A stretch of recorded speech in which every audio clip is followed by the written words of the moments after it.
So we have found some bad stuff on Metallica's most successful album, the Black Album, and not that bad stuff on Metallica's worst album, Sanitarium. But when I think of a dramatically different angle to look at Master of Puppets, there's no such. Master got no flaws, no questions. Except one. Hi friends, it's Andriy Vasilenko, and let me congratulate you all! It's been 35 years since Master of Puppets had begun taking over the world. The consensus is that it's perfection. The best Metallica have ever done and will ever do. If Metallica decided to quit after it, Master already would have made them heavy metal legends forever. 8 tracks and 55 minutes of really mature music beyond their age. What Metallica did on the previous record, Ride the Lightning, was tightened and perfected. The crutch was found and the boys were to grab it. And it's hard to believe that such an iconic and really balanced record came from just a couple of dozen riffs the band got at hand at the time. And it's done not by making like 30 demos and then filtering but putting all the efforts into a handful of ideas. Because there was simply nothing else to choose from. The 8 or the 8. Unfortunately, just about 6 months later, Metallica would lose Burton, one of the key contributors to the band's rise. Kill 'Em All, the first album, had just 1 entry by the bassist. Ride the Lightning had 6, and so you would expect this trend to continue, right? But actually, Master of Puppets showed a sort of decrease in Burton's contribution. Only 3 songs. Which begs the question? Basically the only question about the album. It's not going to be a review of the album in a normal sense, not going track by track saying what's so great there, but another perspective you might have not had before. Having become such a big record proves that Master of Puppets was a perfect storm. It had just the right amount of everything. So we cannot really complain there's fewer ideas by Burton on it. What actually is so frustrating is that those ideas turned out to be his last ones. Essentially, there's only one complete composition of Burton on Master of Puppets, Orion.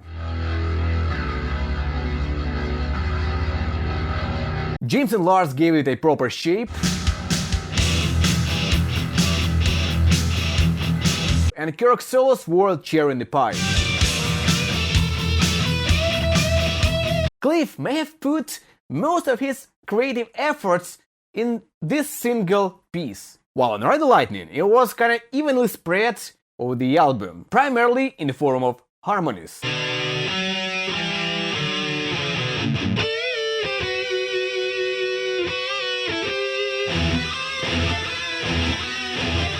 He was really good at teaching us how to harmonize. He'd come up with guitar parts and harmonize guitar parts. And I remember thinking, if I do it myself, it's going to take hours. But if I get Cliff over here, it's going to take 15 minutes. He said, all right, write out all the notes. And I was like, okay, E. You know, he was just really into harmony. But you might say, there is a lot of harmonies on Master 2, so why no Cliff name in the credits? And the answer is very simple. James was a really good student.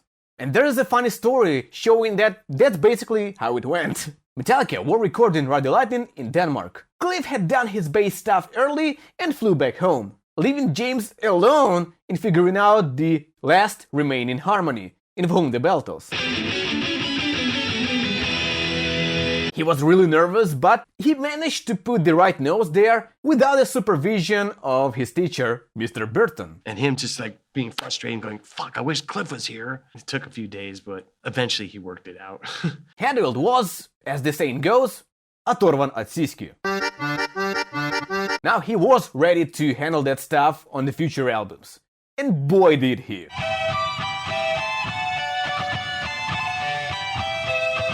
We see Burton's name on 2 more songs. Damage Incorporated for the intro, and the title track for the bridge riff. And both were not completely original. Well, what can be original nowadays, but both were consciously based on something. Damage intro on Bach's piece Comes With Death.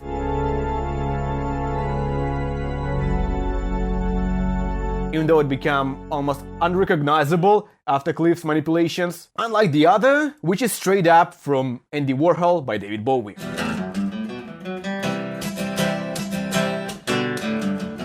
So yeah, that's all we got from Cliff on Master of Puppets, which actually may imply that Metallica at that point had finally turned into a band. The band.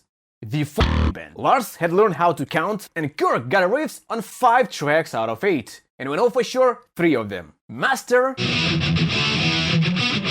Disposable Heroes, and Damage Incorporated. And 2 remain unknown, The Thing That Should Not Be, and Welcome Home Sanitarium. Thingy is basically just 3 riffs, and the main one sounds suspiciously reminiscent of Master of Puppets. Made a sort of fat evil twin brother to Master. To the word tracks that go back to back, well, Metallica is no stranger to reutilizing stuff, but again, that's just my theory. If that's true, then Kirk is the author, because the original one from the Master is his. Likely. And while listening to the track yesterday, a thought crossed my mind that had never before. Isn't this the beginning of groove metal? Besides down-tuning, that was also the first time Metallica got below 120 BPM. And the first time they based an entire song around this thick, palm-muted chug. Thus stepping into the whole new realm of sound that would become the default tone of metal in just a few years. So who knows, what do you think?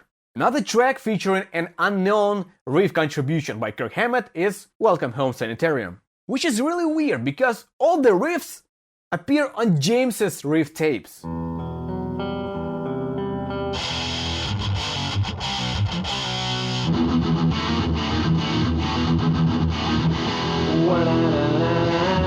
The main one, the clean one, as you might have known, James commandeered from Bleak House's Rainbow Warrior. The fast riff is likely James's too for the extreme downpicking. That's crazy. Too crazy for Kirk to come up with. Except he did it slower at first. But anyway, the chorus and the bridge remain.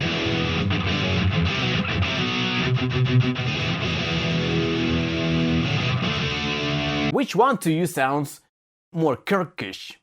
Damage Incorporated is symbolic on so many levels. It closes not only the album, but an entire era in Metallica history. Many would say the best, the golden era, or even that the real Metallica had ended right there. Listen to the magnificent intro cannot not evoke emotions and thoughts what could have been.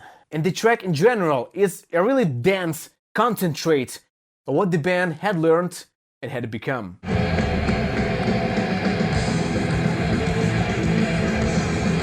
But technically, from a music theory perspective, Damage Incorporated does not end. You see, they end it with F instead of E.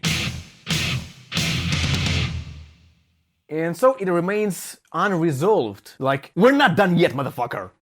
Thank you, Metallica, and thank you, Cliff, for Master of Puppets. If you want Metallica Geek to keep going, there are options in description. Thank you for support. It's Andriy Vasilenko, and hear you next time, friends.